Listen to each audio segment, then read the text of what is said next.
Hi అండి. నేను మీ లక్ష్మి. ఈరోజు అందరికీ ఉపయోగపడే కొన్ని టిప్స్ చూద్దామండి. మన ఫస్ట్ టిప్ అండి. ఇవి నందివర్ధనం పూలు 5 రేకలుంటాయి. చాలా డెలికేట్‌గా ఉంటాయి. ఇవి చెట్టుకుంటేనే సాయంత్రానికి వాడిపోతాయండి. అలాంటివి ఇవి 4, 5 రోజులైనా సరే ఫ్రెష్‌గా ఎలా ఉంచుకోవాలో చూపిస్తాను. ఇవే కాదండి, ఏ పూలైనా సరే కనకాంబరాలు గానీ, మల్లెపూలు గానీ ఏవైనా సరే ఇలా గనక స్టోర్ చేసుకున్నారంటే మీకు వారం రోజులైనా సరే అలాగే ఉంటాయి. ఎంత డెలికేట్‌గా ఉన్న పూలైనా సరే. మీరు దేనిలో అయితే స్టోర్ చేసుకోవాలనుకున్నారో దానిలో ఒక టిష్యూ పేపర్ ఏసుకోండి. ఏసుకొని కొంచెం ఒక గుప్పెడు బియ్యం దాన్ని చుట్టూతా చల్లుకోండి. చల్లుకొని మీకు ఏ పూలైతే పెట్టుకోవాలనుకుంటున్నారో ఆ పూలు దానిలో పెట్టేసేసుకోండి. ఆ డబ్బాలో పెట్టేసుకొని ఒక న్యూస్ పేపరు చిన్న చిన్న ముక్కల కింద తుంపేసుకొని ఆ పూల మీద అలా స్ప్రెడ్ చేసుకోండి. పైన మూత మీద తేమ అనేది చేరతదండి. చేరినప్పుడు ఆ పేపర్స్ అనేవి అబ్జర్వ్ చేసేసుకుంటాయి. పూలనేవి అస్సలు వాడిపోవు. ఇలా ఒకసారి ట్రై చేయండి. ఇలా గనక మీరు స్టోర్ చేసుకున్నారంటే వారం రోజులైనా సరే పూలు అలాగే ఉంటాయండి. అస్సల తేమ చేరి ఆ పూలు పాడైపోవడం అనేది ఉండదు. మీరు 2 రోజులకి, 3 రోజులకి ఆ పైనున్న న్యూస్ పేపర్స్ ఒకటి మార్చుకుంటే సరిపోతుంది. మీకు పూలనేవి ఎప్పుడుకి ఫ్రెష్‌గా ఉంటాయి. మన నెక్స్ట్ టిప్ అండి. మనం పూలు కడతా ఉంటే గనక జారిపోయి కింద పడిపోతా ఉంటది. చిక్కులు పడిపోతా ఉంటది. అలా కాకుండా ఇలా ట్రై చేయండి. ఒక చిన్న డబ్బాలో ఆ దారపు రీలేసేసుకోండి. ఏసేసుకొని మీరు గనక ఇప్పుడు మనకి ప్యాడ్‌కి గానీ, బుక్స్‌కి గానీ పెట్టే చిన్న క్లిప్స్ ఉంటాయి గదండీ! ఆ క్లిప్ ఒకటి ఆ డబ్బాకి పెట్టేసుకోండి. పెట్టేసుకొని దారం దానిలోంచి లాక్కోండి. లాక్కున్నారంటే అసలు ఆ దారం అనేది కదలదు. మీరు పూలు కట్టినంత సేపు అది మీకెంత దారం అయితే కావాలో అంత తిరుగుతుంది తప్ప బయటికనేది రాదు. ఎంత కావాలో అంత మాత్రమే జరుగుతుంది. ఒకసారి ఇలా ట్రై చేయండి. మీరు లాగినప్పుడల్లా ఎక్కువొచ్చేయడం, కింద పడిపోవడం అనేది అస్సలు జరగదండి. డబ్బా జరిగినా కూడా ఆ దారం అనేది బయటికి రాదు. మీకు ఈ టిప్ బాగా యూజ్ అవుతుందండి. పూలు కట్టుకునే వాళ్ళకి, రోజు పూలు కట్టుకుని పెట్టుకునే వాళ్ళకి ఆ దారం అనేది బాగా జరిగిపోతా ఉంటది. ఎక్కువ ఎక్కువ చిక్కులు పడిపోతా ఉంటది. అలా కాకుండా ఒకసారి ఇలా ట్రై చేశారంటే మీరు ఆ పూలు కట్టినంత సేపు కూడా దారం అలాగే ఉంటది. తర్వాత ఆ క్లిప్ అనేది ఆ డబ్బాలో ఏసేసుకొని మూత పెట్టేసుకోవచ్చు. మీరు ఒక చిన్న డబ్బా గనక దారానికి గనక తయారు చేసి పెట్టేసుకున్నారంటే ఇంకెప్పటికి కూడా ఆ దారపు రీలు దానిలోనే ఉంటది. ఆ క్లిప్ తీసి మళ్ళీ దానిలో ఏసేసుకున్నారంటే మీరు పూలు కట్టినప్పుడల్లా ఆ క్లిప్ ఒకటి బయట పెట్టుకొని దానిలోంచి దారం లాక్కున్నారంటే మీకు చాలా ఈజీగా ఉంటది. ఒకసారి ఇలా ట్రై చేయండి. ఈ టిప్ మీకు బాగా యూజ్ అవుతుంది. మన నెక్స్ట్ టిప్ అండి. ప్రతి ఇంట్లో కూడా సోప్ అనేది మనం వాడుతానే ఉంటాము. కవర్ మాత్రం పారేస్తూ ఉంటాము. ఆ కవర్ పైనున్న కవర్ తీసేసి ఇప్పుడు నేను చూపిస్తున్నాను కదండీ! ఇలా కొంచెం మందంగా ఉంటది కదా! ఇలాంటిది అస్సలు పడేయమాకండి. దేనిలోనైనా వేయండి. బుక్స్‌లో గానీ, బట్టల్లో గానీ, లేదంటే ఎలాంటి షెల్ఫ్‌లో గానీ, దేనిలోనైనా సరే మీరు ఒకసారి గనక ఇలా పెట్టుకున్నారంటే ఆ స్మెల్ అనేది చాలా బాగా వస్తుందండి. అస్సలు పడేయమాకండి. ఒక 15 డేస్, 1 మంత్ తర్వాత మళ్ళీ తీసేసి పడేసుకొని వేరే కొత్తదేసుకోవచ్చు. ఇలా సోప్ కవర్ వేయడం వల్ల బొద్దింకలనేవి కూడా చేరవండి దాంట్లో ఆ స్మెల్‌కి. లేదా కబోర్డ్స్‌లో ఎక్కడైనా సరే పెట్టేసుకోవచ్చండి. మన నెక్స్ట్ టిప్ అండి. గారెల పిండి మనం మిక్సీలో రుబ్బినప్పుడు కొద్దిగా పలచగా అయిపోతా ఉంటది. అయిపోయినప్పుడు మనం ఏసినప్పుడు అది ఒక షేప్‌లో అనేది రాదు. ఏయడానికి కూడా కింద అంటుకుపోతా ఉంటది. ఎంత కవర్ మీద ఏసినా కూడా. అలాంటప్పుడు ఇలా ట్రై చేయండి. అసలు గారెలనేవి ఎంత పలచగా ఉన్నా కూడా పిండనేది మనకి రౌండ్ షేప్ అనేది వస్తుంది. కరెక్ట్‌గా గుల్లగా వస్తాయి.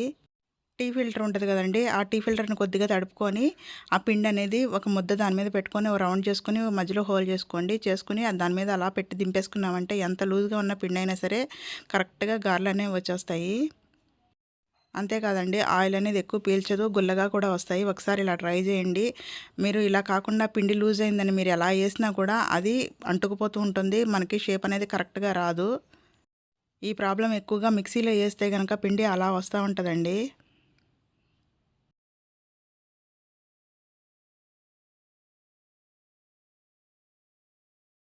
అంతే కాదండి, చాలా క్రిప్సీగా కూడా ఉంటాయి. లోపల గుల్లగా కూడా ఉంటాయి. ఒకసారి ఇలా ట్రై చేయండి. ఈ టిప్ మీకు బాగా యూజ్ అవుతుంది. చూసారు కదా! ఇప్పుడు నేను ఆ గరిటెతోనే కట్ చేశాను. ఎంత గుల్లగా వచ్చిందో.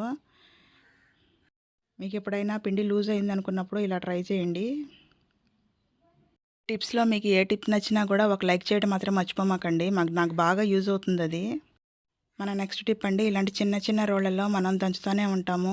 అల్లం అని, వెల్లుల్లిపాయ అని, మిరియాలని, యాలక్కాయలని ఏదైనా సరే దంచుతాము. ఒక్కోసారి దాని ఫ్లేవరు ఇంకోటి దంచేటప్పుడు ఎక్కువగా ఉంటుంది. అబ్బా! వాసన పోవడం లేదు, లేదంటే కిందంతా నల్లగా అయిపోయింది అనుకున్నప్పుడు ఇలా ట్రై చేయండి. దానిలో ఒక పేపర్ చింపేసేసి ముక్కలు ముక్కలు చేసి దానిలో వేసేసి కొద్దిగా వాటర్ పోయండి. ఎక్కువ పోయొద్దు, చిందిపోతుంది. కొద్దిగా వాటర్ పోసి బాగా రుద్దేసేసేయండి ఆ రోల్‌తో. ఆ పైనున్న దాంతో బాగా రుద్దేసేసామంటే ఆ కిందదున్నదంతా కూడా ఆ పేపర్‌లకి పట్టేస్తుంది. స్మెల్ గానీ, లేదంటే కింద బ్లాక్‌గా జిడ్డుగా అయిపోతుంది కదండీ! అలాగే జిడ్డు ఎక్కువగా ఉంది అనుకున్నప్పుడు ఒక డ్రాప్ విమ్ లిక్విడ్ ఏసుకోండి. ఏసుకొని ఇలా గనక పేపర్స్‌తో గనక మనం క్లీన్ చేసుకున్నామంటే చాలా బాగా నీట్‌గా క్లీన్ అయిపోతుందండి. తర్వాత మనం సోప్‌తో కడిగేసేసుకోవచ్చు. దీనిలోనే ఇంకో మంచి టిప్ చెప్తానండి. దీన్ని శుభ్రంగా తుడిచేసేసి తడి అనేది ఏమీ లేకుండా తుడుచుకోండి. మీరు ఒక్కొక్కసారి ఏదన్నా అల్లం గానీ, వెల్లుల్లిపాయ గానీ దంచినప్పుడు పక్కన అలాగే పెట్టేస్తూ ఉంటారండి రోలు కడగకుండా. మళ్ళీ వేరేది దంచుకోవాలంటే గనక దానిలో బల్లులు, బొద్దింకలు అన్నీ దూరిపోతా ఉంటాయి. అలా బల్లులు గానీ, బొద్దింకలు గానీ దూరకుండా మంచి టిప్ చెప్తాను చూడండి. ఒక గ్లాస్ తీసుకోండి. మీకు అది పైనది ఎంతైతే ఉందో అంత గ్లాస్ తీసుకోండి. తీసుకొని ఇలా బోర్లిచ్చేసుకోండి. ఇలా బోర్లిచ్చేసుకున్నారంటే చీమలు కూడా లోపలికెళ్ళవండి. మీరు ఒకవేళ రోలు కడిగే టైం లేకపోయినా కూడా ఇది మంచి టిప్పు. ఇలా గనక గ్లాస్ బోర్లిచ్చేసేసుకున్నారంటే మీరు 1, 2 రోజులు కడగపోయినా కూడా అది ఫ్రెష్‌గానే ఉంటుంది. మళ్ళీ మీరు అదే ఐటెమ్ దంచుకోవాలన్నా కూడా దంచేసుకోవచ్చు. ఒకసారి ఇలా గ్లాస్ బోర్లిచ్చి చూడండి. మన నెక్స్ట్ టిప్ అండి. వెల్లుల్లిపాయలు వలవాలంటే చిరాకొచ్చేస్తా ఉంటది. గోళ్ళన్నీ నొప్పులు పుడతా ఉంటాయి.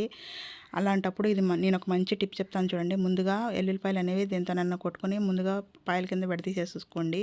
ఆ తొక్కులు కూడా పారేయాల్సిన పనుండదండి. వెల్లుల్లిపాయలు ప్రతి ఇది కూడా మనకి ఉపయోగపడుతుంది. ఇలా వెల్లుల్లిపాయలన్నీ కూడా విడదీసేసుకున్న తర్వాత టీ జల్లెడ గానీ, లేదంటే జ్యూస్ వడపోసుకుంటాం కదండీ! అలాంటి జల్లెడ గానీ ఏదో ఒకటి తీసుకోండి. ఈ రెండిట్లో ఏదో ఒకటి మీ ఇంట్లో ఉంటుంది కాబట్టి 2 చెప్తున్నానండి. ఏదైనా పర్వాలేదు. ఇలాంటి జల్లెడ ఒకటి తీసుకొని ఆ పైన ఉంటది కదండీ! తలభాగం, ఆ తలభాగంతో గీకండి. గీకారంటే ఆ పైనదంతా వచ్చేస్తుంది. మనకి ఎల్లుల్లిపాయలు వలవాలంటే చాలా ఈజీగా ఉంటదండి. ఒక్కసారి ఆ వెల్లుల్లిపాయని రఫ్ చేసుకున్నారంటే ఆ పైనున్న తోలు మొత్తం వచ్చేస్తుందండి. మీరసలు ఎక్కువ కష్టపడాల్సిన అవసరం ఉండదు. ఒక్కసారి ఇలా గీకేసేసి మనం ఎల్లుల్లిపాయ తొక్కంతా తీసేసుకోవచ్చు. చాలా ఈజీగా ఉంటది. ఒకసారి ఇలా ట్రై చేయండి. మీ ఇంట్లో కనుక ఇలాంటిది లేదు అని అనుకున్నప్పుడు టీ వడపోసుకునే దాంతోనైనా సరే మనము తొక్కనేది చాలా ఈజీగా తీసుకోవచ్చు. మనకి ఈ వెల్లుల్లిపాయలు వలవడంతోనే చాలా టైం పడుతుందండి. అలానే చాలామంది వేడి చేసి దాన్ని ఉ తీస్తా ఉంటారు తొక్కు. అలా వేడి చేయడం వల్ల వెల్లుల్లిపాయలనేవి నిల్వ ఎక్కువ ఉండవండి. ఒకవేళ తోలు తీసి గనక మనం పెట్టుకోవాలి అనుకుంటే ఇది మంచి టిప్పు. ఒకవేళ వేడి చేసి గనక మనం తీసామంటే తొందరగా వాడిపోతాయి అయ్యి, ఎండిపోతాయి. అలా కాకుండా ఇలా ట్రై చేయండి ఒకసారి. అలా వేడి తగలకుండా మనం చేత్తో తీసుకున్న వెల్లుల్లిపాయలైతే ఎక్కువ రోజులు నిల్వుంటాయి. ఇప్పుడు నేను టీ వడపోసుకునేదంతా చూపిస్తున్నాను చూడండి. ఏదైనా సరే దేనితోనైనా సరే తొందరగా అనేది వచ్చేస్తాయి తొక్కనేది. ఒకసారి ఇలా ట్రై చేయండి. ఈ టిప్ మీకు బాగా యూజ్ అవుతే గనక ఒక్క లైక్ చేయండి. మన నెక్స్ట్ టిప్ అండి. ఈ కాలంలో దోమలనేవి ఎక్కువగా ఉంటాయి. వైరల్ ఫీవర్స్ కూడా ఎక్కువ వచ్చేస్తా ఉన్నాయి. ఈ గుడ్ నైట్ అనేది పెట్టకపోతే దోమలనేవి విపరీతంగా వచ్చేస్తా ఉంటాయి. అయిపోయిందనుకుంటే గనక వెంటనే తెచ్చుకుంటానికి కూడా కుదరదు.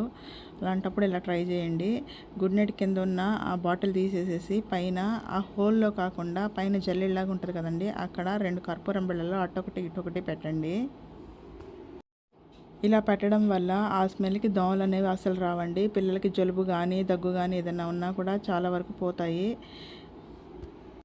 ఈ గుడ్ నైట్ స్మెల్ పీల్చడం కూడా అంత మంచిది కాదండి. ఇలా ఒకసారి ట్రై చేయండి. ఆ చుట్టూతా ఉన్న హోల్స్ మీద 2 కర్పూరం బిళ్ళలు అటొకటి ఇటొకటి పెట్టారంటే మనకి మంచి స్మెల్ వస్తుంది. దోమలు కూడా అస్సలు రావు. ఒకసారి ఇలా ట్రై చేయండి మీ దగ్గర గుడ్ నైట్ అయిపోయింది అనుకున్నప్పుడు.